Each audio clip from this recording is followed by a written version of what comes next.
nuestra última clase de este libro en este año. Y primero Dios, ya el año que viene empezamos capítulo 11. Ya estamos llegando a la recta final, ¿no? Para ver cuál otro estudiamos después. Vamos a orar con Ale y terminamos el capítulo de ahora. Señor, en esta mañana te damos muchas gracias por este día, por la vida que nos das, por todas las bendiciones que nos das, porque tu misericordia se renueva cada mañana, Señor. Gracias. Y en esta mañana te queremos pedir que nos ayudes a estar atentas, que podamos poner todo nuestro entendimiento, que tu Espíritu Santo nos dé la sabiduría para poder entender y poderlo compartir con otras personas. Muchas gracias por la vida de Lenita, Señor, y pues ponemos en tus manos este estudio para que sea para tu honra y tu gloria. Amén. Ok, hacemos un pequeño repaso mientras disfruten su rica comida que todo el mundo trajo, la valentía de ser fuerte, ¿qué nos hace fuerte? Y aquí dice al comienzo de capítulo 10, página 135, la fortaleza espiritual para los creyentes es esencialmente, y escuchen, eso es lo que me hace fuerte, una actitud de valor y incluye virtudes tales como el valor de la convicción. ¿No? Tengo mis convicciones de lo que es correcto, lo que no es correcto.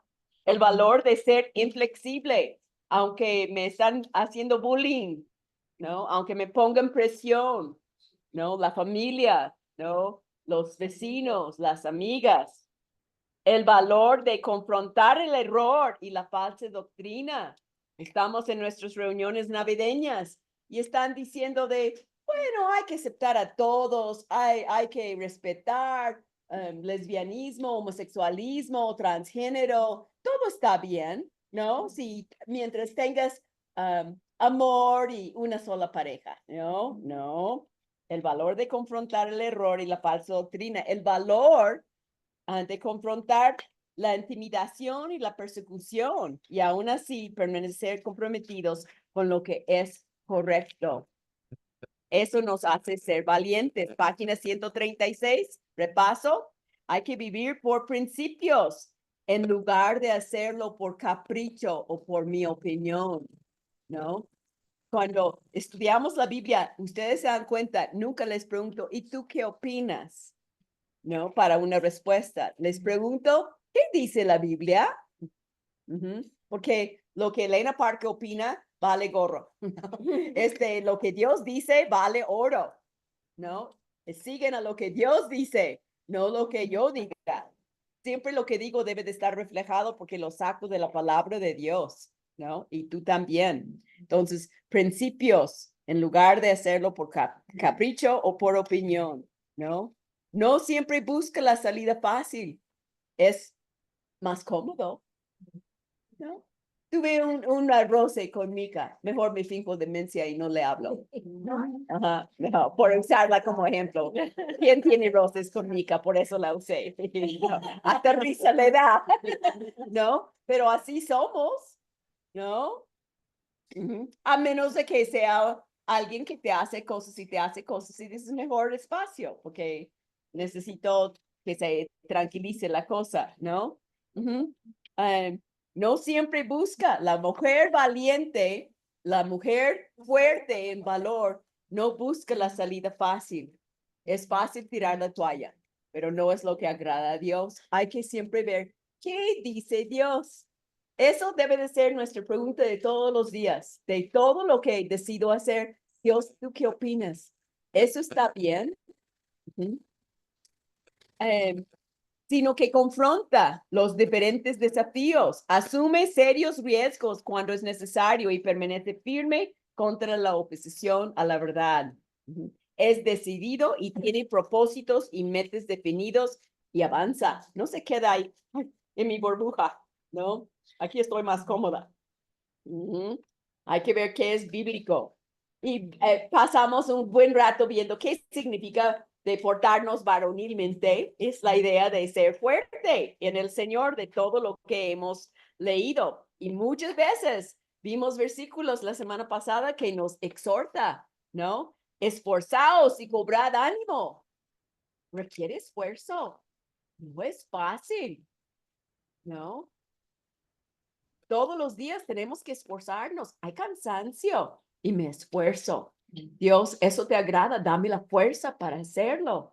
Más fácil es quedarme en mi camita, en mi casita, ¿no? Pero yo las admiro y las que vienen de lejos, digo, Dios mío, qué impresión, ¿no? Cómo se esfuerzan en transporte público, lidiando con el tráfico, la gente, la edad, de todo. Es nada fácil. Eso es lo que Dios dice que debemos de hacer, ¿no? Y lo dice vez tras vez tras vez. ¿Por qué creen que lo dice tanto en la Biblia? Porque lo necesitamos. No, recordar que yo no puedo sola. Necesito esforzarme para hacer las cosas que le agrada a Dios. Y mira lo que dice en la página 138 como repaso.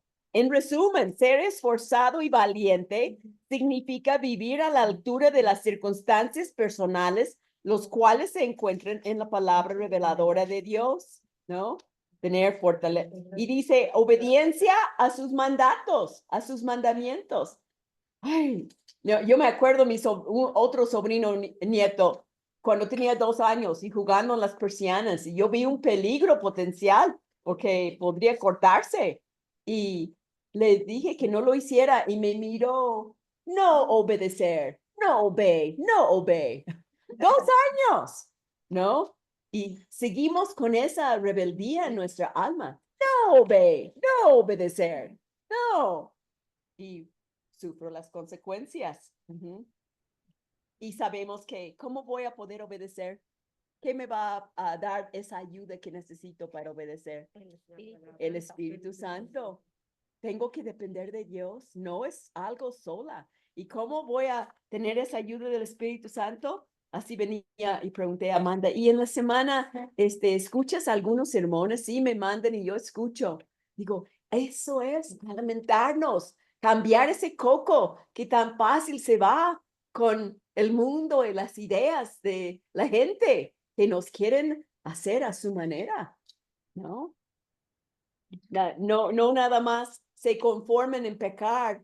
Dice en Romanos 1, quieren hacer que tú también pecas. Busquen en Romanos 1, impactante eso, ¿no? Romanos 1 siempre me ha impactado el capítulo de Romanos 1, ¿no? Del día de hoy, de lo que la gente hace, es una descripción de la maldad y el pecado en el mundo de hoy. Y dice, el versículo 32, el último versículo, de quienes habiendo entendido el juicio de Dios, saben lo que viene, que los que practiquen tales cosas son dignos de muerte, no solo las hacen, sino que también se complacen con los que las practican. Quieren invitarte a pecar. Quieren ver, ya ves, Cristo no funciona, mejor haz lo que hacemos y estarás feliz. Eso es lo que pasa, ¿no? Así es que vimos el ejemplo con Timoteo, el hijo adoptivo de Pablo y cómo quería dejarlo encargado de la iglesia. Y la iglesia en Éfeso se había corrompido, la gente había abandonado sus responsabilidades, estaban de cabeza, no había orden, ¿no? Como a veces pasa, ¿no? Y él se sintió un poco mal, o mucho mal, ¿no? Había resistencias hostiles hacia él. No tenían el grupo de ustedes que siempre me muestran tanto amor. Qué difícil sería si fueron hostiles hacia mí, que me hicieran caras feas, que no me, o sea, qué difícil. Y él estaba trabajando, sirviendo a Dios y lo atacaban. Eres muy joven, tú no sabes nada y quién sabe más cosas. Y él empezó a dudar seriamente de su función como un ejemplo piadoso en Efesios, a los Efesios. Y Pablo le escribe, anímate, ¿no? Recuerda el don que Dios te dio. Dios te mandó ahí, tienes que trabajar ahí, ¿no? Hay que tomar una postura firme. Y a lo mejor tú te sientes también igual en tu casa, nadie te aprecia. Tú estás dando todo lo que puedes y te critican y te menosprecian. Y hay que recordar, ¿no? Y tener una postura firme. Dios, yo estoy haciendo lo que te agrada a ti en mi hogar. Yo voy a seguir haciéndolo para tu honra y tu gloria. Y ahora vamos a empezar a leer diferentes maneras cómo debe de ser el cristiano. Hay 4 diferentes, como maestro, vamos a ver como soldado, vamos a ver como atleta y en último lugar como labrador. Así es que vamos a comenzar a leer aquí, leyendo la pregunta 6 con Ale y Lulu, si tú puedes empezar a leerlo. Sí. Estamos en la página 219, la pregunta 6. ¿Qué doble beneficio resulta para los que enseñan a otros? Ajá. Vamos a ver el beneficio de enseñar a otros.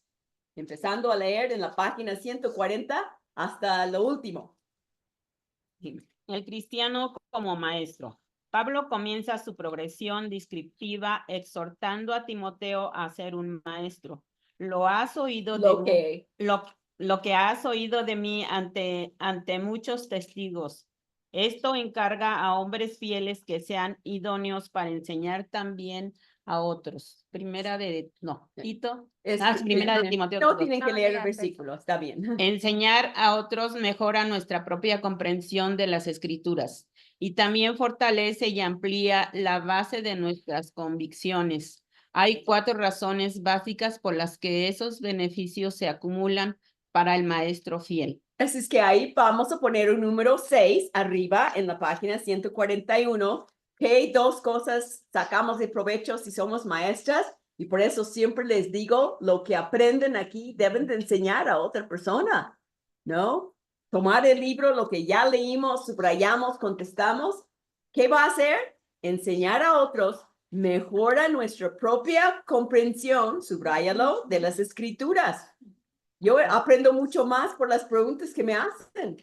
Me están forzando a buscar una respuesta bíblica y también fortalece y amplía la base de nuestras convicciones.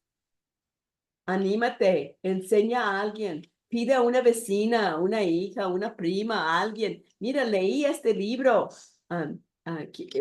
¿Te gustaría leerlo otra vez conmigo? ¿No? La segunda vuelta aprendes mucho más. Ahí está la respuesta a la pregunta 6 y en la página 219, en la pregunta 6, van a poner la página 141. Ahora vamos a leer la pregunta 7. Y si pueden ir pasando el micrófono. Diga las 4 razones en las que la preparación ayuda a la personalidad del maestro.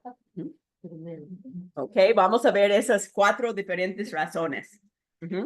Y vamos a leer con Clarita. Primero, si deseamos enseñar la palabra eficazmente, tenemos que estudiarla.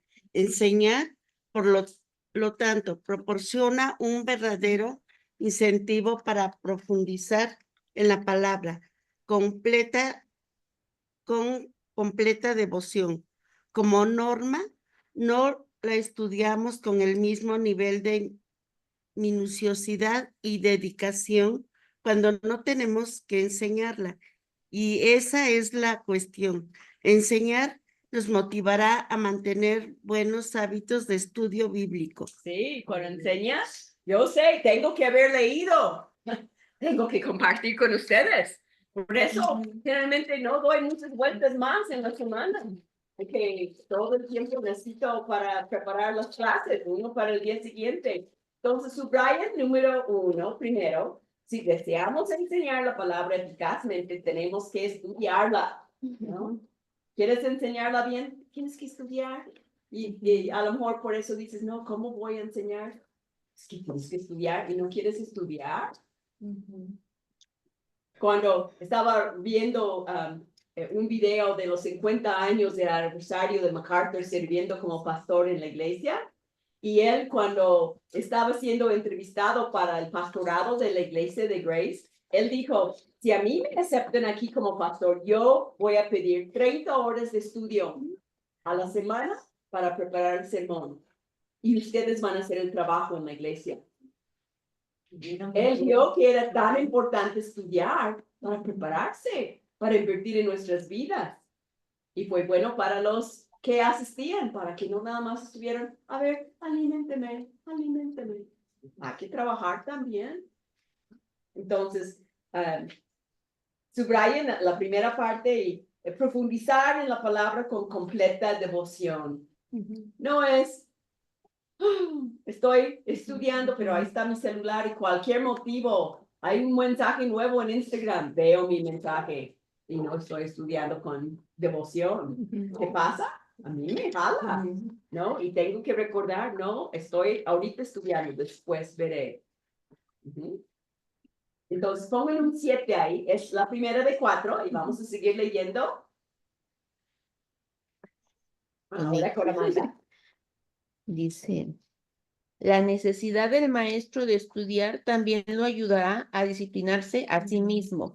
Lo obligará a prepararse con tanta anticipación, de modo que esté preparado para cuando llegue el momento de enseñar. Hace varios años, los estudiantes de una clase en un seminario donde enseñaba aprendieron una dolorosa lección tocante al valor de la preparación. Entonces vamos a subrayar que va de acuerdo con la primera cosa. Estudiar te va a ayudar a disciplinarte a sí misma. Lo obligará a prepararse con tanta anticipación de modo que esté preparado para cuando llegue el momento de enseñar.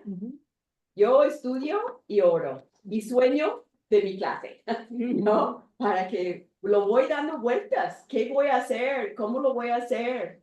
No viene nada más porque ya le di una leidita, ¿no? Hay que repasar y darle prioridad. Vamos a seguir leyendo ahora con Lidia. Le di a la clase una tarea al principio del semestre y les dije que tenían como un mes para entregarla. Cuando la fecha llegó y el momento de entregar la tarea se cumplió, 3 o 4 alumnos me pidieron una breve extensión de la fecha de entrega, apelando a circunstancias externas por las que no habían podido terminar la tarea. Sí, así siempre, pero sabían desde antes y no tenían esas circunstancias todos los días, pero esperaron hasta el último momento y surgieron circunstancias. Por eso no cumplieron. Adelante, Erika. Cuando dije que no podía tener una extensión de la fecha límite y que, por lo tanto, tendría que darles un suspenso en la tarea, todos ellos naturalmente mostraron consternación y disgusto. Aún así, cada uno de ellos admitió recordar la fecha límite original, pero simplemente asumió que yo permitiría un periodo de gracia para la entrega tardía de la tarea asignada. Ajá. Así. Ay, es buena onda, él va a dar tiempo, no importa. ¿No? Tenemos que cumplir. La Biblia dice nuestro sí debe de ser sí, y eso es cumplir tareas. Por eso siempre estoy detrás. ¿Ustedes leyeron? ¿Ya leyeron este capítulo? ¿Ustedes terminaron este capítulo? ¿Contestaron las preguntas ya? Eso entonces te queda para ti. Si no lo hiciste, ¿qué queda? Porque el compromiso no es conmigo, es con el Señor Jesús. Y porque no me quieren ver a los ojos, veo que ellos no terminaron este capítulo. Que sabían que íbamos a terminar ahora. Y ustedes son los que pierden. Sí, porque es un compromiso con Dios. Entonces, no me fallen a mí, fallen a Dios y pierden la bendición de haberlo hecho desde antes para compartir. Vamos a seguir leyendo. Contigo, Marta. Ok. Les dije que si no había aprendido ninguna otra cosa de la clase, esperaba que por lo menos hubieran aprendido que un pastor tiene que llevar su sermón preparado cada domingo y no el martes siguiente. Y algunos de ellos en años recientes me han confesado que Esa experiencia fue la mejor lección que jamás aprendí. Es como el maestro que te da el examen y dice, lee todo el examen antes de contestar, y tú llegas y vas contestando, y al último dice, no contestes nada, voltea la hoja, ya pasaste el examen. Y entonces estás tratando de borrar todo porque no hiciste caso a lo que dijo el maestro. Ajá. Tenemos un gran maestro. Chicas, no queremos llegar enfrente de él algún día avergonzados porque no leímos ni obedecimos sus instrucciones. Y empieza con una simple tarea de tomar un estudio bíblico y cumplir. Adelante. Vamos estamos con las preguntas 7 todavía. Esa fue la primera. Ahora, La segunda razón de la que nos beneficiamos al enseñar a otros es que nuestra preparación aclara la verdad en nuestra mente y en nuestro corazón. Nos obliga a ir más allá de una simple lectura devocional de las Escrituras a un nivel en el que podemos entender un pasaje y explicar sus verdades a otros. Si estudiamos a conciencia en preparación para enseñar, obtendremos una precisión de comprensión que nos permitirá aclarar la verdad a nuestros estudiantes. todos tenemos estudiantes, todos aprenden de nosotros de alguna manera. Entonces, la segunda razón, nos beneficiamos al enseñar en la página 141, subrayalo, es que nuestra preparación aclara la verdad en nuestra mente. Ya estudié, ya lo entiendo. Así Sandy dijo, vi el video de la semana pasada, pero algunas cosas no quedaron claras, voy a volver a verla. Porque ella quiere entenderlo bien. ¿Y por qué a veces no entendemos a la primera? Porque no estamos oyendo, estamos haciendo muchas cosas oyendo. Y hay que poner atención. Ahorita quería escuchar la clase a alguien que tenía un compromiso y le dije, mejor vas a ir a hacer tu compromiso y medio oír, mejor no tomes la clase, escúchalo con atención después y mándame tu resumen. Es que ya la gente no quiere, ya ustedes no quieren hacer un resumen, por eso quieren prender y más o menos oír, y no, eso no es poner atención. Así les gustaría que sus hijos participaran en su clase, jugando en su celular, y, sí estoy oyendo, pero estoy jugando. No pones atención. Entonces, subrayen esa parte, ¿no? Es para nuestra preparación, aclara la verdad en nuestra mente y en nuestro corazón, ¿no? No es una simple leidita. Hay que entender un pasaje y explicar sus verdades a otros. Me encantó que Sandra dijo eso. No entendí, voy a volver a oírlo. Tienes que entenderlo. Por eso siempre, cuando me mandan un resumen, siempre les pregunto, ¿y viste toda la clase? Porque yo sé que sería fácil darle una leidita y hacer un pequeño resumen de algunos puntos, porque soy tramposo también. Así es que conozco las trampas que podrían poner, pero no me van a mentir. Si digo, ¿viste toda la clase? No me puede decir, vi toda la clase, ¿no? Porque no aman al Señor. Así es que les va a dar pena mejor ver todo, porque les voy a preguntar. ¿No? Sí. Vamos a ver la tercera. Sandra. En tercer lugar, la preparación para enseñar es beneficiosa porque nos obliga a llegar a conclusiones con respecto a lo que es importante. A medida que estudiamos, tenemos que identificar los puntos claves en el material y decidir cuál será el énfasis principal y la mejor manera de expresarlo. Es lo que tú estás diciendo, ¿no? Es beneficioso porque, en tercer lugar, nos obliga a llegar a conclusiones. Pero si no lo entiendes, ¿qué conclusiones puedes llegar? ¿Cómo puedes escribir un resumen? Y no digo que el resumen tiene que ser como Pili lo hace. Ella escribe hasta quién oró, quién dijo, todo lo demás. Para mí, ella puede hacerlo así si ella quiere, pero no quiero que sea gravoso el resumen. Quiero que escribes lo que sobresalió de la clase, qué aprendiste, ¿no? Puedes darle una leidita y tomar, eso me impactó, eso, y no tiene que ser muy largo, puede ser 2, 3 párrafos, ¿no? Pero para mostrarme, diciendo, sí vi toda la clase y eso es lo que más me impactó, ese es mi resumen. Así es que nos obliga, subráyalo, a llegar a conclusiones con respecto a lo que es importante. Eso es un resumen. Llegar a conclusiones a lo que es importante. Pero para eso tienes que prestar atención. Imposible, si no. Y finalmente, Mago. Finalmente, ser maestros es beneficioso porque nos coloca en una posición de responsabilidad. Cuando enseñamos a otros, incluso si se trata de una sola persona, públicamente declaramos la importancia de lo que hemos dicho y demostramos que queremos que nuestros estudiantes abracen la misma verdad. Hacemos que ellos sean responsables por lo que han oído y al mismo tiempo nos hacemos responsables ante ellos para ayudarnos a practicar lo que enseñamos. Muy importante eso, finalmente. Nos coloca, subráyalo, y pon un 7 ahí también, en esos dos finales, nos coloca en una posición de responsabilidad. Yo siento mucha responsabilidad por mis clases. Es la cuarta. Es la cuarta. Pero todas son Entonces, 7, ¿verdad? declaramos, subrayan la importancia de lo que hemos dicho.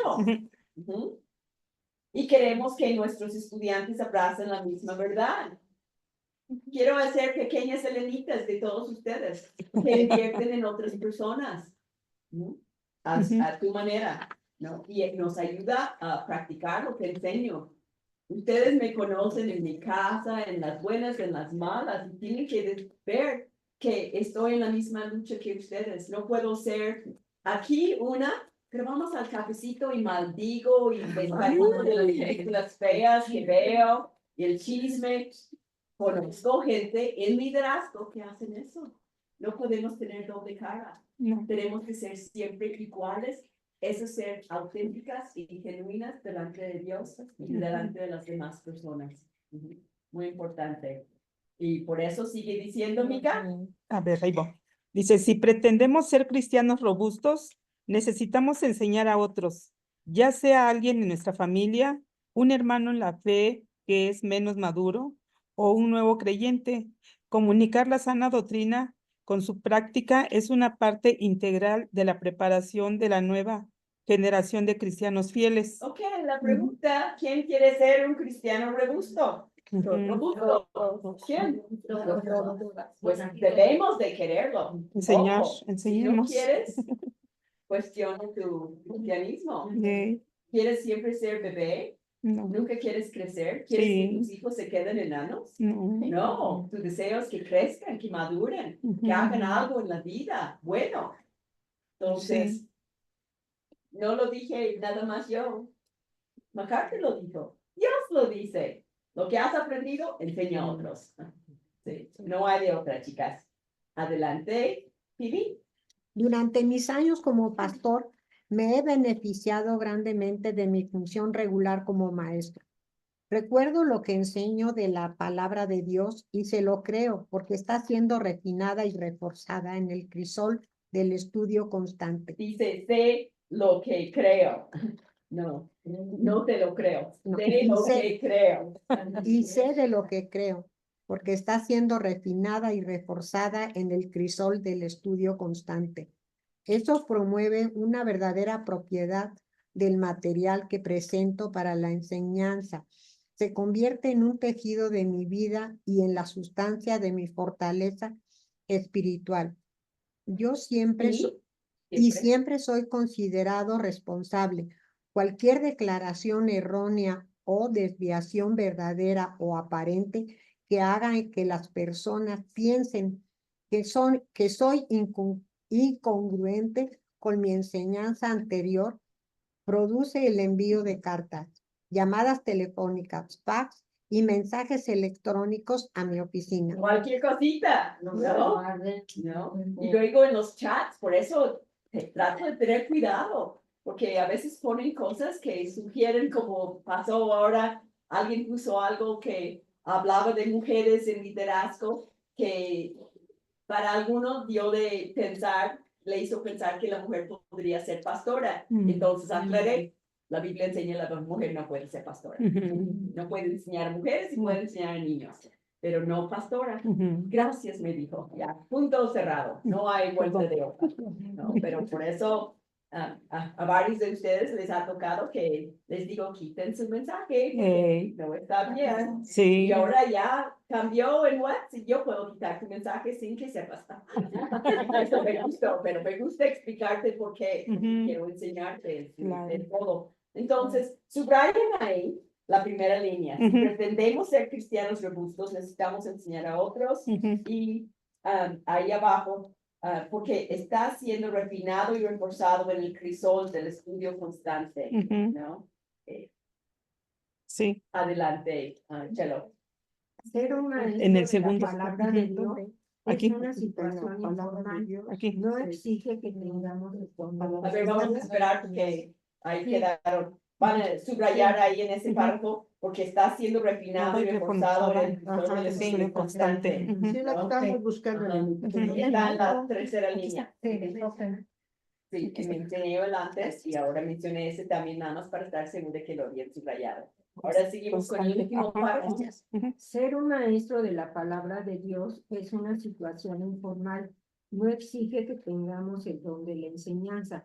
Sencillamente significa reconocer la responsabilidad que tenemos de impartir la verdad a otros para que también la puedan entender. Ujú. Es así como formamos nuestras convicciones y adquirimos nuestra fortaleza espiritual.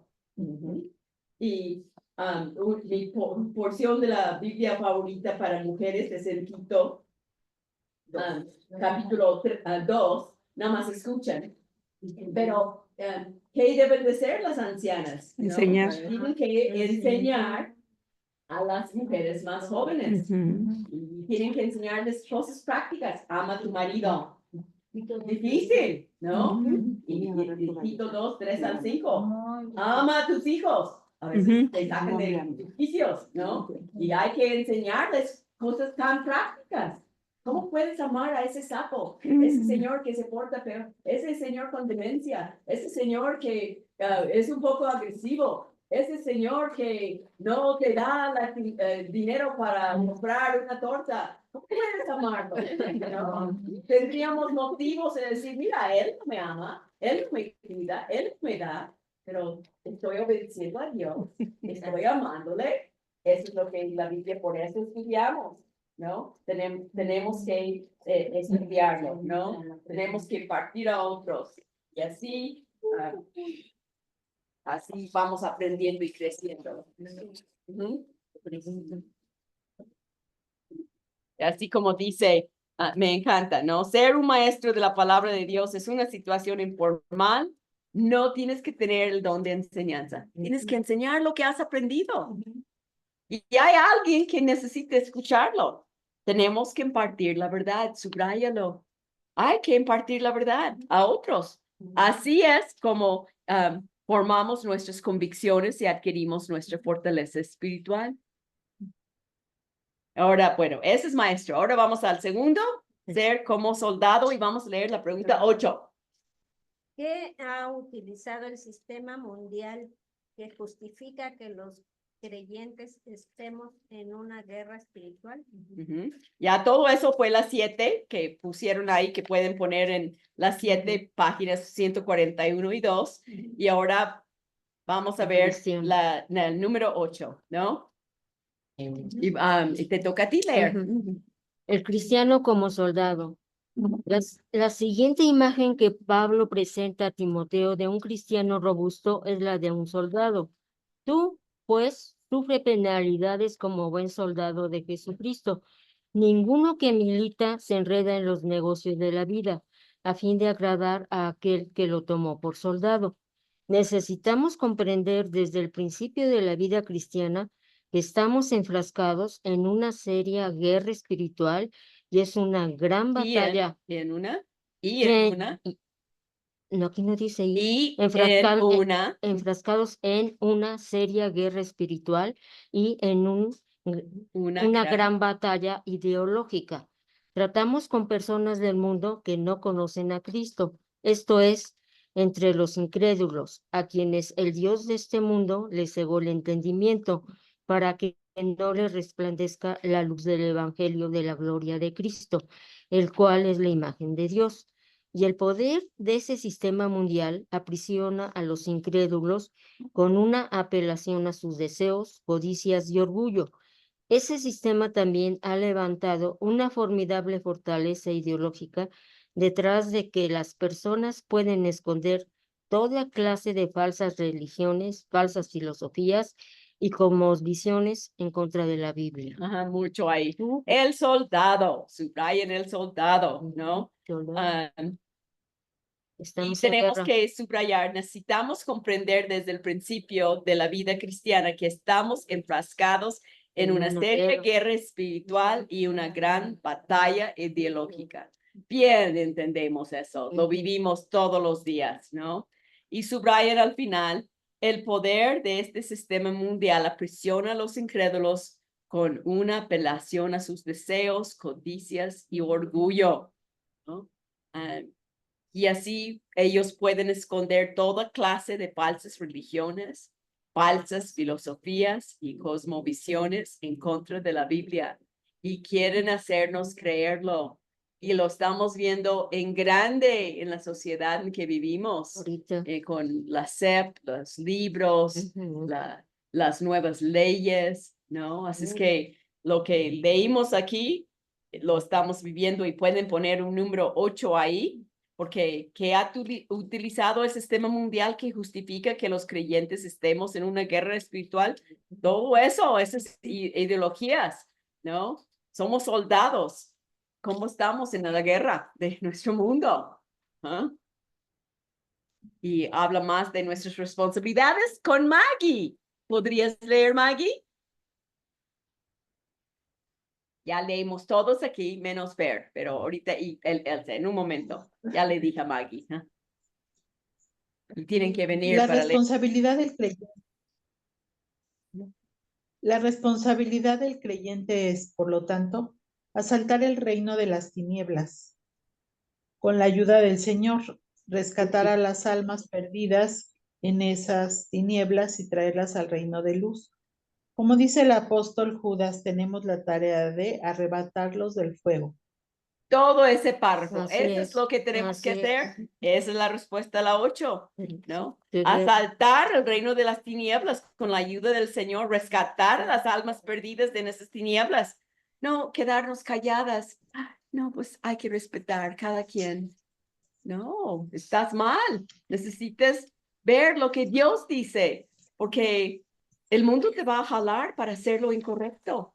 El mundo te va a decir, miente. Ay, chocaste, no llevabas tu licencia. Miente para que el seguro lo cubre. Te dieron cambio de más. Pobrecitos, tú lo Pronto. necesitas más, ¿no? Te van a decir eso, ¿no? Así es que tenemos que ser luz en ese mundo de oscuridad. Y vamos a leer con Elsa la siguiente. Aquí está así te pueden ver. ¿no? La exhortación de Pablo a Timoteo con respecto a ser un soldado de Cristo sigue al paradigma de la guerra espiritual y describe cómo los creyentes pueden ser soldados eficaces y por lo tanto cristianos robustos.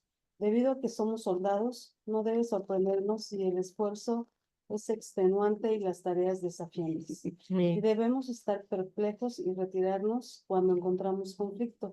Tales cosas reflejan la naturaleza de la guerra y todos los creyentes estamos metidos en una guerra. Ajá. Todos los creyentes. ¿Te queda? ¿Te Claro. queda el saco? Muy bien. Porque, chicas, queremos las cosas fáciles. Queremos que el matrimonio sea príncipe y princesa. No. Y no es así, ¿no? Este es un cuento. Ser un soldado de Cristo sigue el paradigma de la guerra espiritual y describe cómo, subrayanlo, los creyentes pueden ser soldados eficaces y robustos, ¿no? Entonces, no debe de sorprendernos, subráyalo. El esfuerzo que es extenuante. Es difícil amar al sapo, por eso no me caso. Yo lo sé. Pero qué lindo es también cuando funciona. Es la esperanza. Si cada uno está cumpliendo con lo que Dios pide, hay bendición. Cuando uno que está cumpliendo, hay bendición, porque Dios va a cambiar las vidas.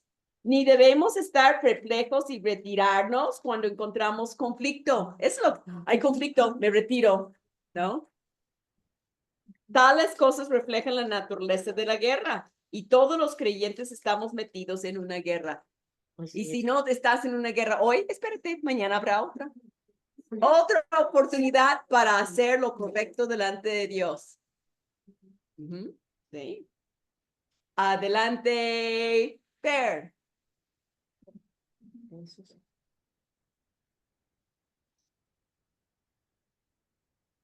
Esos aspectos difíciles de la guerra espiritual constituyen el primer aspecto del oficio del soldado cristiano. Sufrimos penalidades.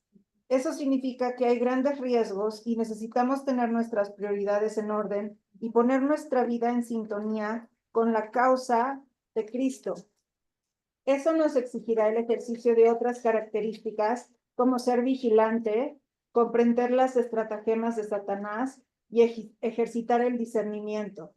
Todas las cosas demandan la vigilancia y la energía de un verdadero soldado en la labor de reconocimiento. Así es que habla de sufrir penalidades. Eso no quiero, pero hay que hacerlo. Porque si tiro la toalla, pierdo bendición. Y es una afrenta a mi Dios, que tanto dio su vida por mí. ¿Qué sufro comparado a Dios? Nada. Nada, nada. Hay grandes riesgos, ¿no? Tenemos que tener nuestras prioridades, subráyenlo, nuestras prioridades en orden. Sí. Como por ejemplo, cuando queremos que Dios, cuando nuestros hijos sean salvos, pero no queremos que sufran. Claro. ¿No? ¿Y qué O sea, si que Dios sufriendo como- van a conocer salvos? Usamos el versículo que nos traiga con cuerdas de amor y de que no.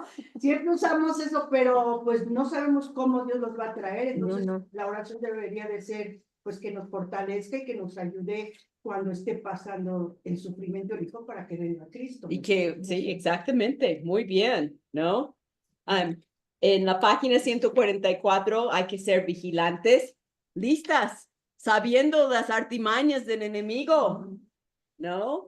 Ay, eso está pasando porque quiere destruir mi vida, quiere destruir mi matrimonio, que yo sea un mal ejemplo para toda mi familia incrédula, que vean que Cristo no funcionó. Que no vean que yo voy a decir la verdad, venga lo que venga. No queremos sufrir, ¿no? Comprender las estratagemas de Satanás. Por eso quiero que leamos el libro de Remedios Preciosos para las artimañas del enemigo de Satanás, ¿no? Es impactante.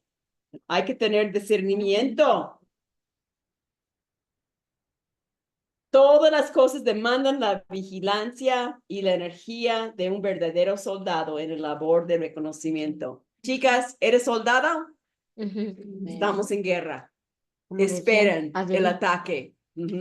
Van a mandar un misil ahí a nuestra vida. ¿Y qué vamos a hacer cuando llegue? Ahora vamos a leer la pregunta 9. Eso todo fue 8. ¿No? ¿Que ha utilizado el sistema mundial que justifica que estamos en guerra? ¿En guerra? Pues todo eso. Todas esas cosas. Y aquí ahorita. ¿Y ahora la 9? ¿Cómo es que ser un soldado de Cristo se asemeja a ser un soldado en el ámbito secular? Número 9, Leo. ¿Puedes leer, Leo? Pues dice, un segundo componente del estilo de vida del buen soldado de Cristo es que no se enrede en los negocios de la vida. En el ámbito secular, cuando alguien es llamado al servicio militar activo, tiene que cambiar todas las relaciones previas y hacer del cuerpo militar su trabajo a todo tiempo. No tiene vida privada ni personal de qué hablar. Se viste de uniforme, vive en un ambiente especial y está bajo la autoridad y el control de sus superiores durante todo el tiempo que esté en el ejército. No puedo tener un pie aquí en el mundo y decir que soy soldado para Cristo. ¿Soy o no soy? ¿Cómo vamos? ¿No? Entonces vamos a subrayar ahí, no se enreden los negocios de la vida. En el ámbito secular, ¿no? Uno que va al ejército tiene que hacer su trabajo militar a todo tiempo. No puede dejar la milicia y decir, ay, tengo que terminar un trabajo en mi trabajo secular. No, tienes que renunciar. Cuando entregué mi vida a Cristo, estoy renunciando. Ya no vivo yo, mas Cristo vive en mí. ¿Lo vivimos? No hay vida privada ni personal, ¿no? ¿No? Estamos hablando de la guerra. ¿Y qué es lo que, así le pregunté a Amanda, ¿y qué hizo Dios en tu vida en esta semana? Y me platicó de que su celular se cayó en el agua y siguió funcionando. Y ella dijo, Dios, tú me consideraste, ¿no? Son cosas quizá que no ves que es la guerra, pero para uno puede ser muy importante porque dependes de tu celular, de poder comunicarte con tu familia y no sé, pero hay muchos otros tipos de guerra más pesados que habla de vidas y enfermedades y cosas. Vamos a seguir leyendo con Marisa.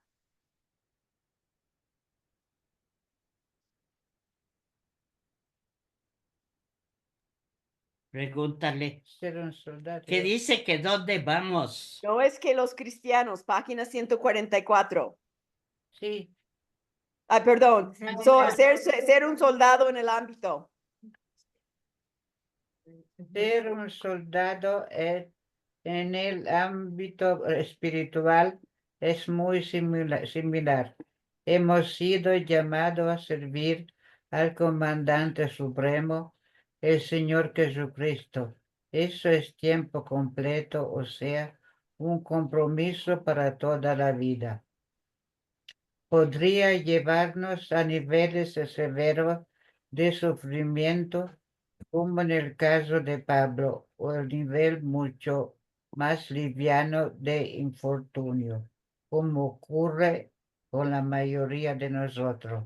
Gracias, hasta ahí nada más. Sí, Va contestando la pregunta 9. Subraya la primera. Ser un soldado en el ámbito espiritual es muy similar.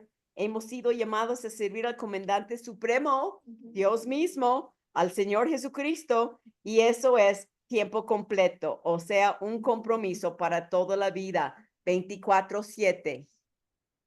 ¿No? Y va a ser diferente para cada uno de nosotros porque somos diferentes y tenemos diferentes situaciones en que vivimos. Pero tenemos que preguntarnos, Dios, ¿cómo quieres que yo viva mi vida para servirte mejor? ¿Cómo estoy sirviéndote? ¿Estoy cumpliendo con lo que leo en la Biblia que tú me dices? Así Mark Twain decía, no son las cosas de la Biblia que no entiendo, que me preocupan. Son las cosas que entiendo. Eso sí me preocupa, porque sé que tengo que obedecer, ¿no? No te tardes en tratar de entender algo que no es claro para ti. Bastante es muy claro y sabemos lo que debemos de hacer. Adelante, Tere. Gracias, Marisa. Buenos días. No es que los cristianos no trabajamos para ir a la escuela, pero cuando estamos en el trabajo, en el aula o en la vecindad, somos soldados de Jesucristo. Nuestra principal preocupación es la batalla espiritual, ya sea que confrontemos cuestiones como las falsas ideologías que atrapan a las personas en el pecado y en el error, o las falsas doctrinas que llevan a los creyentes bajo la influencia de Satanás. Donde quiera que los creyentes estemos y cualquiera que sea la cuestión, no podemos poner a un lado la responsabilidad de ser un soldado cristiano. ¿Tomamos vacaciones de Cristo? No. Nunca. Entonces, subrayan ahí, en el tercer renglón, nuestra principal preocupación es la batalla espiritual, ¿no?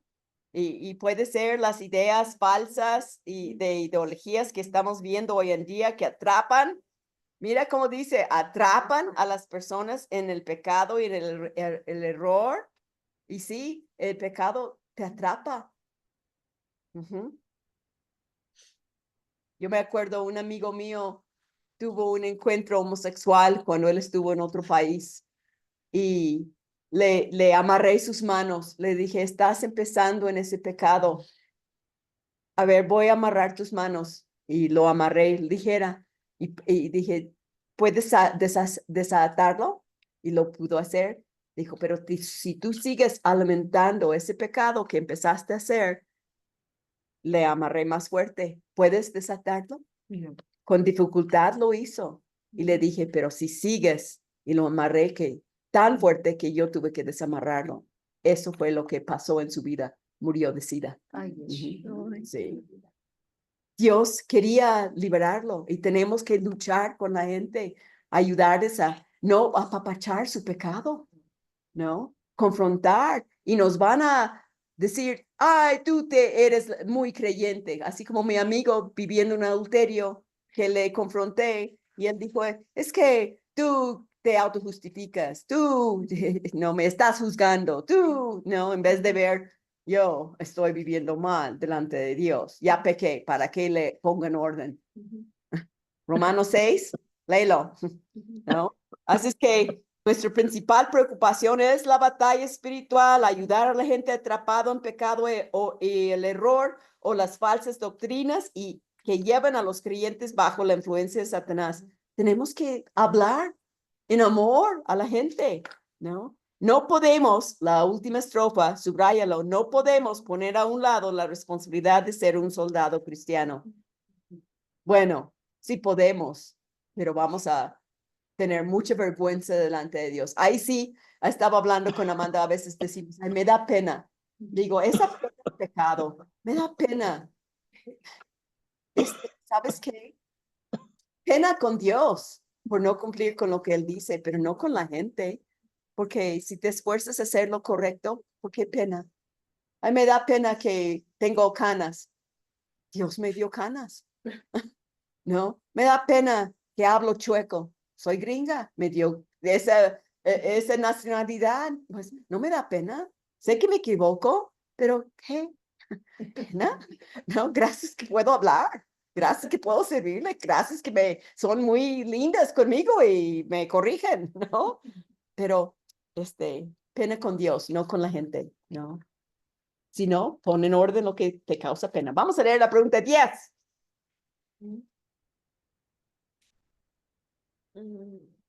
¿Qué metas específicas deben motivarnos a competir duramente por la victoria como atletas por Cristo? Ay, perdón, bueno, vamos a, eso es, nos falta el párrafo. Vamos a leer el otro párrafo, pero tómenlo en cuenta como atleta. A ver, Betty.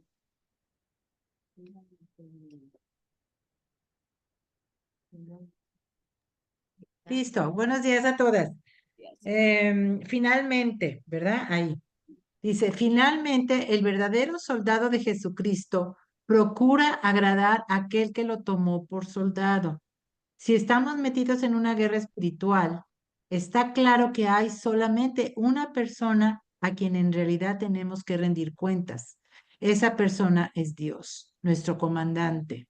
El apóstol Pablo, los otros apóstoles, los profetas y todos los fieles siervos del Señor han anticipado el día cuando estarán en su presencia y oír las palabras, bien, buen siervo, soldado fiel. Ese debe ser también nuestro incentivo, como también el deseo de reiterar las palabras de Pablo. He peleado la buena batalla, he acabado la carrera, he guardado la fe. Por lo demás, me está reservada la corona de justicia, la cual me dará el Señor, juez justo en aquel día, y no solo a mí, sino también a todos los que aman su venida. ¿Y podemos decir eso? Vamos a subrayar ahí, el fiel y verdadero soldado procura, subráyalo, agradar a aquel que lo tomó por soldado. Y así debe de ser nuestra vida, querer agradar a Dios en cómo hablo, en los lugares que frecuento, con las amistades que tengo, la comida que como, ¿no? Las películas que veo. Preguntar, ¿eso te agrada a Dios? ¿No? Si digo, ya no voy a hablar a esa persona, tengo que preguntarme, ¿eso te agrada a Dios? ¿No? Y Dios me habla a mí, que ahorita estoy pensando, ¿hablo a una persona o no le hablo? No, porque pasa y ves cada cosa que sucede y dices, "Ay, Dios, ¿qué debo de hacer?" Pues sí, ¿no? Todos luchamos con esas preguntas. ¿Quieres oír el buen siervo fiel del Señor? ¿No? Podemos decir como Pablo, he peleado la buena batalla, subráyalo porque te va a subrayar a ti. Puedes decir con toda honestidad delante de Dios, he peleado la buena batalla o tiraste la toalla. Y hay muchas relaciones interpersonales a las cuales eso se refiere. ¿He peleado la buena batalla? ¿No? ¿Sí? Ahora sí como atleta. Ya leímos la 10 y vamos a seguir leyendo ahora con María Luisa. ¿Cuál es la 10? La 10 vamos a leer en un momento. La atleta, ¿no? Las metas específicas para tener la victoria. Vamos a leerlo ahora en la página 145 con María Luisa. Sí, gracias. Buenos días. El Bueno, cristiano como escucharte atleta. bien. Ya estás bien. Pobre. Sí, gracias a Dios, sí. El cristiano como atleta. El tercer cuadro que Pablo da a Timoteo del cristianismo robusto es el de un atleta. Y también el que lucha como atleta no es coronado si no lucha legítimamente. El sustantivo atleta en el texto griego proviene del verbo griego atleo, que significa participar en una competencia o competir en los Juegos Olímpicos. En la Reina Valera 60 se traduce el que lucha como atleta. Y ahí vamos a subrayar el tercer cuadro de atleta, es participar en una competencia. Y vamos a seguir leyendo. Yo creo que ya dimos la vuelta aquí con Ale. Bueno, tú estás leyendo las preguntas. ¿Quieres leer? Ok, tú lee, chiquito. El significado de atleo señala el primer distintivo de un atleta, es decir, que él compite para ganar. Subráyalo. Compite para ganar, chicas. Jugar para ganar es cosa esencial en todos los deportes o competencias atléticas.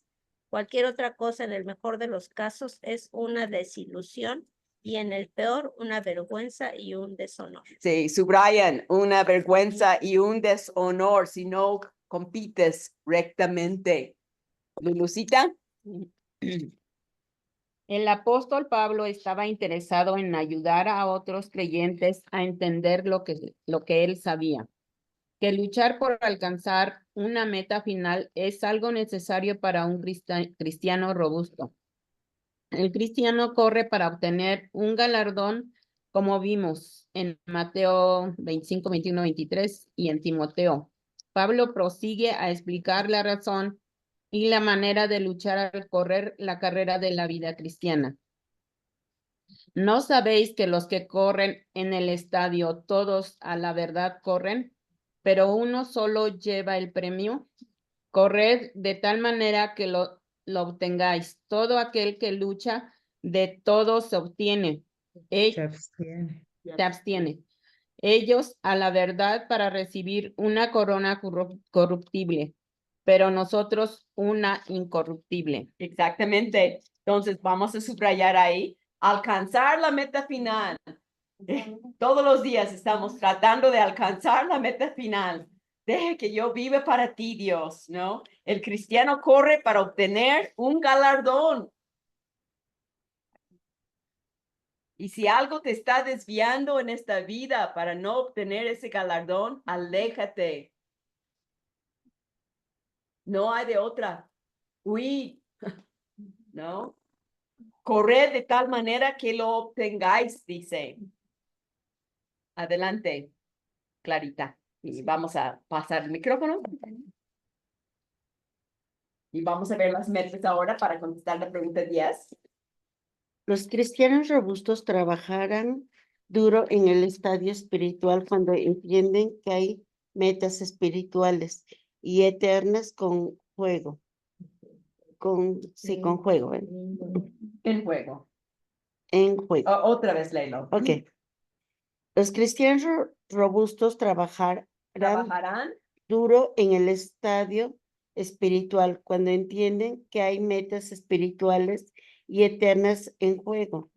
Anteriormente, en su primera carta de Timoteo, Pablo ofreció esta excelente instrucción. Desecha las fábulas profanas y de viejas. Ejercítate para la piedad, porque el ejercicio corporal para poco es provechoso, pero la piedad para todo aprovecha, pues tiene promesa de esta vida presente y de la venidera. Palabra fiel es esta y digna de ser recibida por todos. Que por esto mismo trabajamos, sufrimos oprobio, porque esperamos en Dios viviente, porque esperamos en el Dios viviente, que es el Salvador de todos los hombres, mayormente de los que creen. Los cristianos robustos tenemos nuestro afecto puesto en el cielo, no en la tierra. Y esa meta celestial es lo que les hace trabajar con todas nuestras fuerzas. Ok, chicas, ahí vamos con la pregunta 10 de cuáles son esas metas. Subrayan ahí metas espirituales. Y aquí en este versículo que leímos dice, desecha las fábulas profanas y viejas. Ay, las cosas que no importan. Las cosas que nada más son chismes, las cosas que no transforman vidas. Deséchalo, ¿no? Y ejercítate para la piedad. ¿Cómo lo logras? ¿Cómo haces ejercicio para la piedad? Leyendo la Biblia. ¿Qué más? Si la lees y entra y sale, ayuda. No. Entonces, aprendiendo, pero si aprendes y tienes mucho conocimiento, practicándola, poniéndolo por obra. De nada me sirve saber la Biblia de pe a pa si no la pongo por orden, ¿no? Tengo que vivir la Biblia, obedecerla, ¿no? Así es que voy a desechar lo que no viene al caso y voy a estar en ese ejercicio para la piedad de poner por obra, así como estamos estudiando y Dios te habla y te dice algo, estudias. Así como digo, ay, ¿hablo a esa persona o no le hablo? ¿No? ¿Tú también? El Espíritu Santo te dice, debes de ser, no, tú no, ¿no? Y lo último, ahí en la página 146, ahí ponen todo ese párrafo número 10. Los cristianos robustos, tenemos que ver si soy robusto o no, tenemos nuestro afecto puesto en el cielo, no en la tierra. Ay, chicas, ¿es cierto eso? Yo creo que la mayoría tenemos nuestros afectos en la tierra.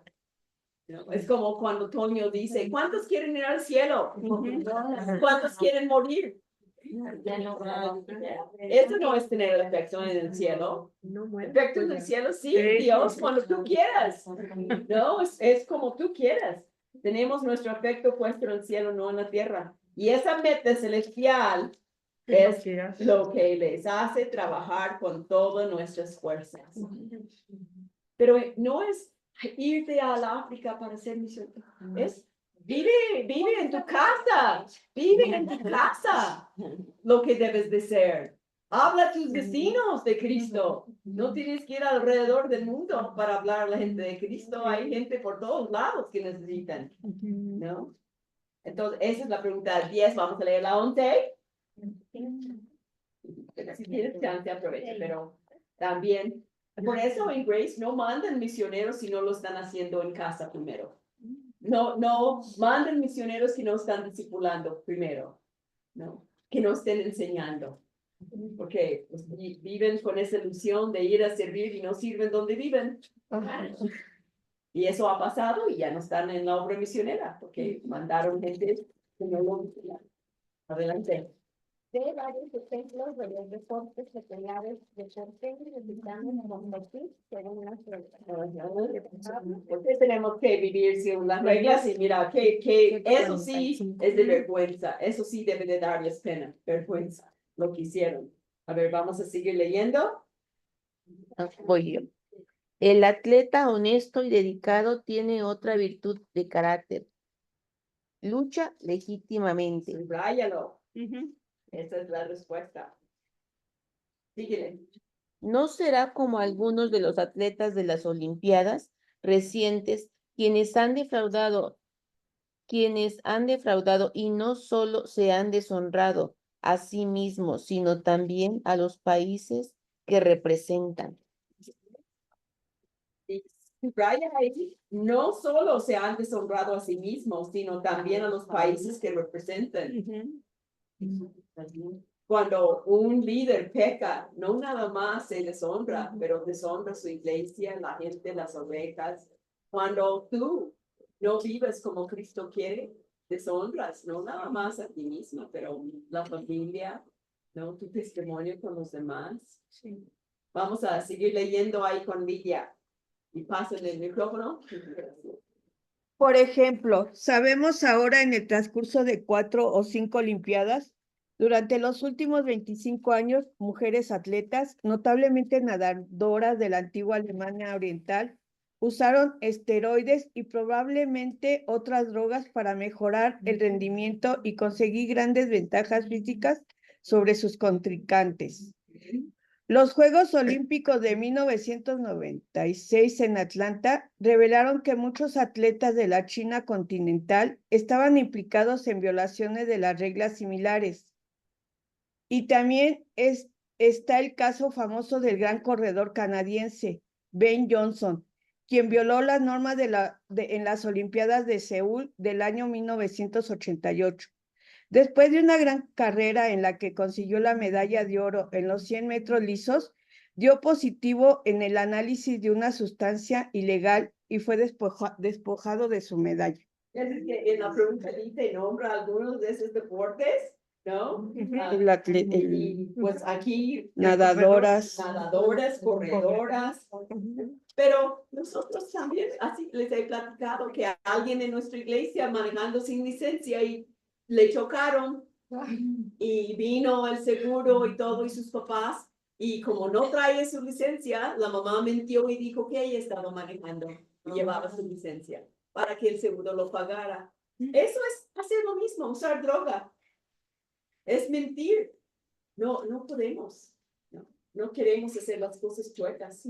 Adelante, Erika. Siempre he respetado esos golpistas profesionales quienes informan de alguna pequeña violación que han cometido durante una competencia. Si marcan su tarjeta incorrecta o mueven indebidamente una pelota en el campo, pueden ser penalizados como una o más golpes. Esa clase de penalización con frecuencia resulta en una puntuación inferior en el torneo y puede costarle decenas de miles de dólares del premio. Pero escuchan a su conciencia y son honestos en su actuación. Sería maravilloso si el pueblo de Dios, especialmente los dirigentes, exhibieran siempre la misma integridad y corrieran la carrera según las reglas establecidas. Brian, correr la carrera según las reglas establecidas. Te dan de más de cambio, avisas, ¿no? Así como pensamos la semana pasada que compré bolsitas y me dio 100 pesos de más. Y le dije, cuenta bien, señorita. Oh, gracias, es que soy cristiana. Si no me das lo suficiente, te voy a pedir, pero me diste de más, tengo que decirte también. Hay que decirles, ¿no? Adelante, y después vamos con Esthercita, la vi por ahí. Los cristianos robustos prestaremos atención a las palabras de Pablo en 1 de Corintios, cuando dice, así que yo de esta manera corro, no como a la aventura, de esta manera peleo, no como a quien golpea el aire, sino que golpeo mi cuerpo y lo pongo en servidumbre. No sea que, habiendo sido heraldo para otros, yo mismo venga a ser eliminado. Esa clase de disciplina es una parte necesaria de la carrera espiritual. Tenemos que poner nuestros cuerpos en servidumbre para que nuestra carne, con sus deseos malignos, no nos domine y nos conduzca a algún pecado que nos desvíe. Igual que otros, de la verdadera meta de la guerra espiritual. Pero cuando honramos al Señor Jesucristo y nos centramos en el galardón eterno que espera a todos los fieles, que hará que se manifieste solo nuestros mejores esfuerzos en el servicio espiritual. Es lo que queremos. Vamos a poner un 11. Bueno, en la página 146 dice hay que educar legítimamente y habla de nadadores, correcto, todo eso. Y llegamos hasta ahí cuando en la página 147 es lo que dice Pablo. ¿Y qué dice? Yo golpeo mi cuerpo, disciplina. No voy a sufrir penalidades. Mejor sufro el agravio y sigo agradando a Dios, ¿no? Tenemos que poner nuestro cuerpo en servidumbre para que nuestra carne con sus deseos malignos no nos domine. A veces tenemos que pedir, ay, Alicia, por favor, ayúdame. Tengo esa lucha en mi carne y quiero que tú me pides cuentas, ¿no? O perdón, por favor, ayúdame. ¿No? Y comparte tu lucha para que juntos ganemos. Ahora vamos a ver el labrador. Ahí la 11, ¿verdad? Esa es la 11. Sí. Y entonces en la página ahí donde están las preguntas 219, en la 11 vamos a poner la página 146 y 7. Y ahora la pregunta 12. ¿Cuál es la cosa más fascinante y quizá la más importante que no se menciona en la parábola del sembrador? Vamos a ver del labrador. Adelante. El cristiano como un labrador. La imagen final que Pablo da a Timoteo de un cristiano robusto es el de un abnegado labrador.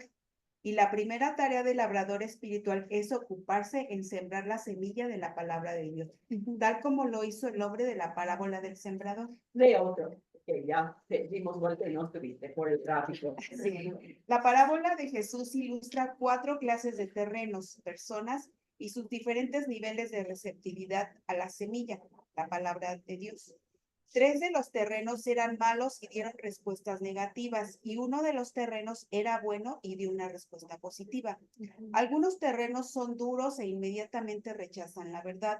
Algunos son pedregosos y poco profundos.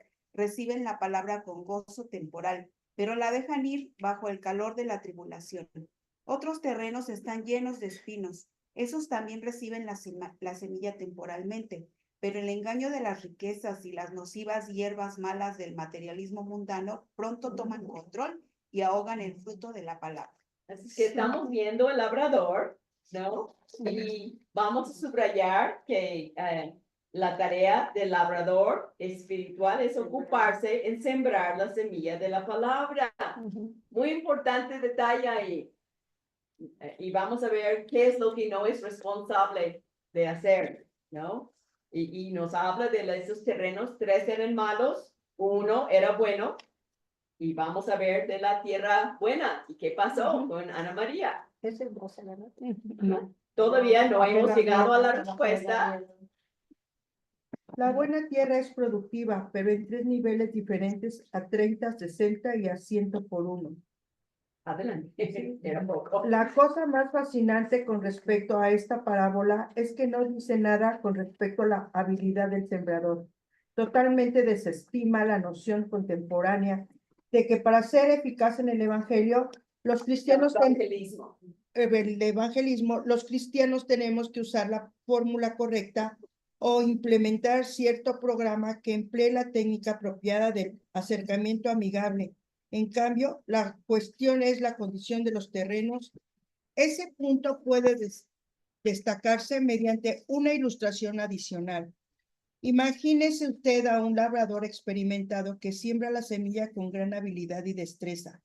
Siempre que esparce la semilla, Esta cae casi perfectamente en el surco del campo. Al mismo tiempo, su hijo de 5 o 6 años sigue tras él y de manera torpe trata de imitar la habilidad de su padre.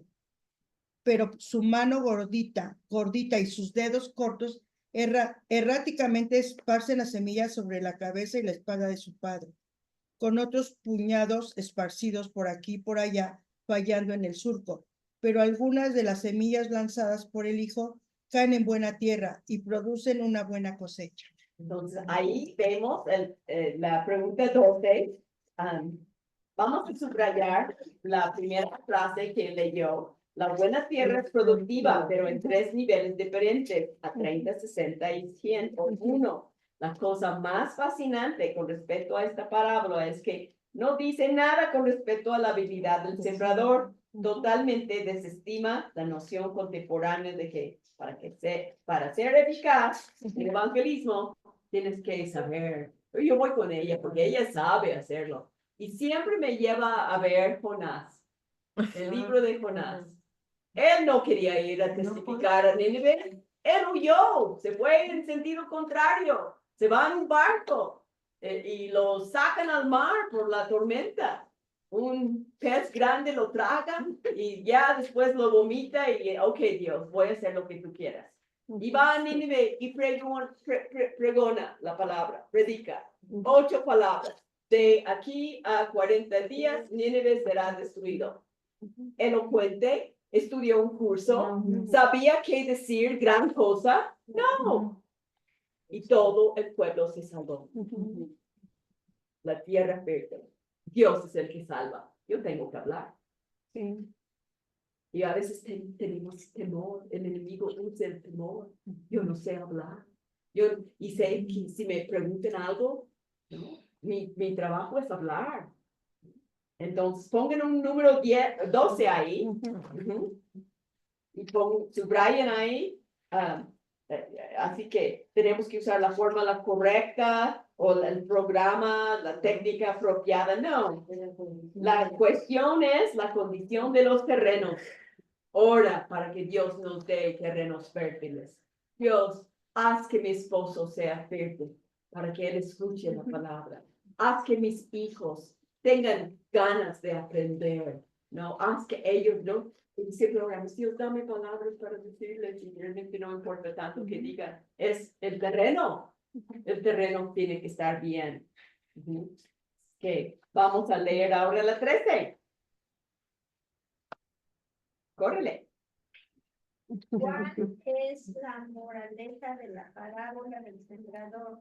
¿Cómo se relaciona esta con el ser un labrador espiritual? ¿Y Elsa?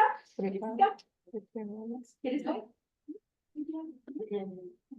Leyó una vez, pero ya está subida. Estamos en la segunda vuelta hoy porque es hasta terminar. Tenemos ya acá. Acá. Pero déjalo por ahí porque van a seguir leyendo. Por eso podrías haber parado allá.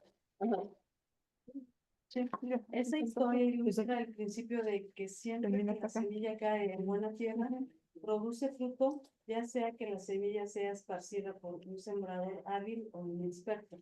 La moraleja espiritual de la parábola de Jesús es que el Señor prepara el terreno en el corazón de las personas y esparcimos la semilla de su palabra.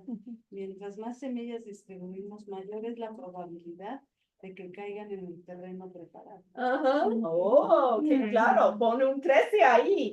Y en la página 219, en la 13, pongo en la página 148. Aquí sigue. 13 aquí. Y vamos a seguir leyendo ahora con San. Y lleva el micrófono más allá, por favor. Mica. Allá, Mica. A ver.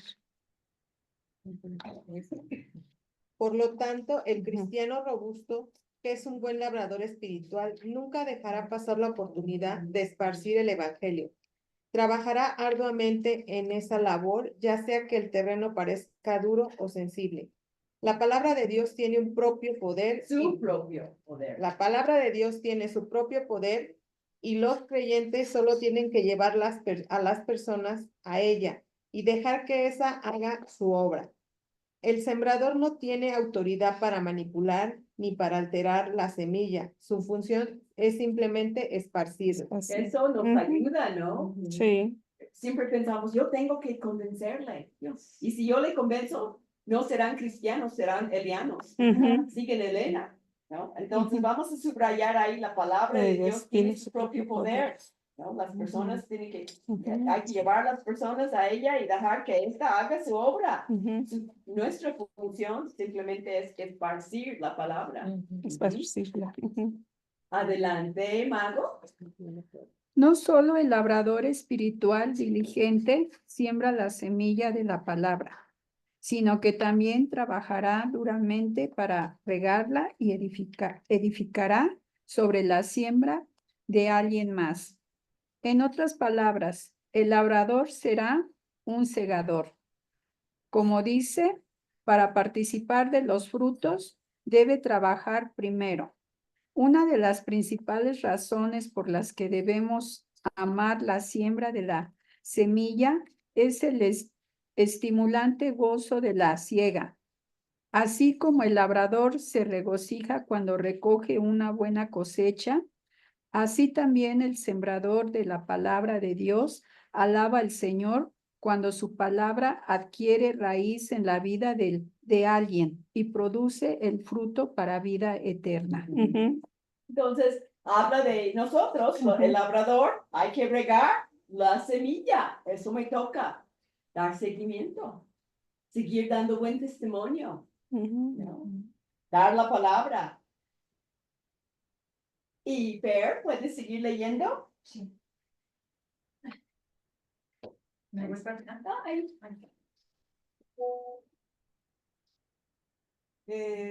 Me perdí, es el acá. Dentro del cuádruple cuadro de un cristiano robusto, el maestro con frecuencia es animado por la actitud de alumnos que tienen metas concretas para la vida de cada uno de ellos. A ver, vamos a leer la pregunta 12. Perdón, 14. ¿Cuál de las 4 descripciones del cristiano robusto encaja mejor en la mayoría de los cristianos de aquel tiempo? ¿Viene? A ver, si quieres, empieza de nuevo. Sí. Dentro del cuádruple cuadro de un cristiano robusto, el maestro con frecuencia es animado por la actitud de alumnos que tienen metas concretas para la vida de cada uno de ellos. El soldado se emociona con la visión y el sonido de la batalla, y el atleta es motivado por el desafío de la competencia. Sin embargo, el labrador generalmente trabaja solo y no tiene a nadie que lo anime. Ahí estamos empezando a ver la 14. ¿Mago? ¿Puedes leer otra vez? Sí. La mayoría de los creyentes. ¿Ya leíste 2 veces? ¿Ya? ¿No? Sí, ok, Sí. entonces Mica, perdón, me perdí ahí. Mica. Bueno, sigo yo. A ver, dice. La última, para terminar la 14. Ya. Ajá. La mayoría de los creyentes somos semejantes nos asemejamos más al labrador que a los otros cuadros de un cristiano robusto. Puede haber ocasiones cuando las cosas son especialmente interesantes, emocionantes y remuneradoras, pero la mayor parte del tiempo pasa sin que haya nada extraordinario. Cualquiera que sean nuestras responsabilidades diarias, sin embargo, tenemos la promesa de las bendiciones y los galardones de Dios si somos fieles. Nuestro trabajo y ministerio podría ser mal pagado, mal entendido o poco apreciado por colaboradores, incluso por otros cristianos, pero esa no es la relación de Dios. Así que, hermanos míos, amados, estad firmes y constantes, creciendo en la obra del Señor siempre, sabiendo que nuestro trabajo en el Señor no es en vano. No es en vano. Entonces, vamos a subrayar el principio que contesta la 14. La mayoría de los creyentes nos asemejamos más al labrador que a los otros cuadros de un cristiano robusto, ¿no? Porque pasamos tiempo sin que haya nada extraordinario, ¿no? Pero la promesa y las bendiciones de Dios siempre son fieles. Él siempre va a hacerlo y nosotros también hay que cumplir, sabiendo que vuestro trabajo en el Señor no es en vano. No es en vano seguir viviendo para Cristo. No es, ¿no? pero el enemigo quiere hacernos creer que sí lo es. No queremos que lo haga. Y Navidad da una perfecta oportunidad para que sigamos a Cristo y que brillamos para Él.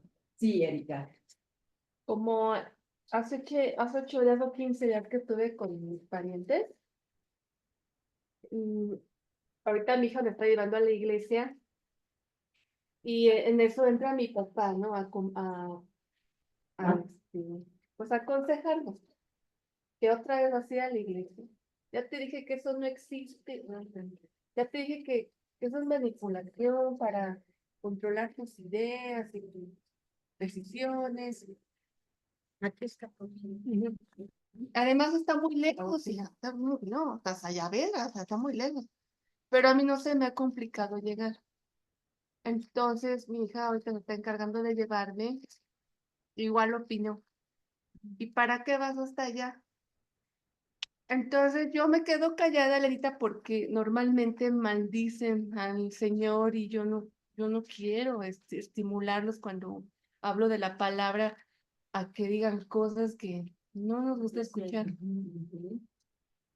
Entonces, pues sí me armé de valor y yo me senté y le dije, respeten mi fe, porque esa es mi pasión y yo no voy a dejar de congregar.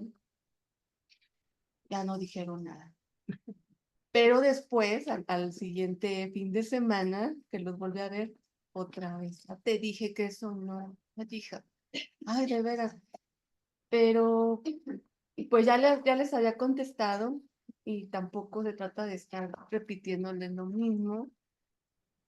Ya no me dicen mucho, pero prefiero yo no compartirles porque dicen cosas muy feas y no queremos. Eso es lo que el mundo, lo que vimos. Quieren Lo que- jalarnos para hacer lo que ellos hacen, ¿no? Ellos quieren destruir lo que Dios quiere edificar. Por eso tenemos que luchar por lo que agrada a Dios en nuestras vidas. Erika, ¿tu papá ha ido alguna vez a la iglesia? No, no. Entonces, papá no puede hablar de algo que desconoce.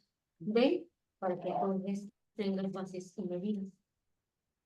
Bueno, chicas, vamos a orar y se va a meter. la semana que viene tenemos nuestro convivio, tenemos mi sobrino nieto, así que ya cada uno sabe lo que va a traer. Vamos a orar y dar gracias a Dios y tratar de estar en esa lucha, de ser un buen soldado para Cristo, ¿no? Y muchas veces cuando hay tanto ataque así, lo mejor es retirarme. No vas a estar en plena batalla. A ver, mátame. ¿No? Porque se hace una guerra, ¿no? Ahí, Sí, pleito. así es que hay que pedir sabiduría y obedecer al Señor. Maggie quiere orar. Que no te escuche. Me volteó la cara, ya no me habla. Sí, a veces la gente va a fingir demencia, Fingir no quieren. demencia. Ya, vamos a orar con Maggie. Gracias, Maggie. Señor, queremos darte gracias por tu palabra, por guiarnos, por decirnos cómo te agrada que hagamos tu voluntad. Pedimos fortaleza, ánimo, gozo para toda pues nuestra vida y como somos soldados, Señor, anhelamos llevar tu palabra, darla, Señor. Danos ese ánimo y ese valor ante los ataques, ante las personas que niegan todo y que no quieren oír. Permite que no nos desanimemos sabiendo que tu palabra no regresa vacía, como lo has dicho en la Biblia. Entonces, Señor, queremos rogarte, pedirte que tú hagas, como siempre, Señor, este trabajo y nos des ese valor que tenían también los apóstoles por medio del Espíritu Santo. Te agradecemos tanto por la guía con tu palabra, por este estudio, Señor. Ayúdanos no solamente a oírlo, sino a obedecerlo. Ponemos nuestras dificultades, dolores y pues todo lo que vivamos en tus manos para que actuemos según tu voluntad y para todo para gloria tuya, Señor. Te lo agradecemos en el nombre de tu Hijo Jesucristo. Amén.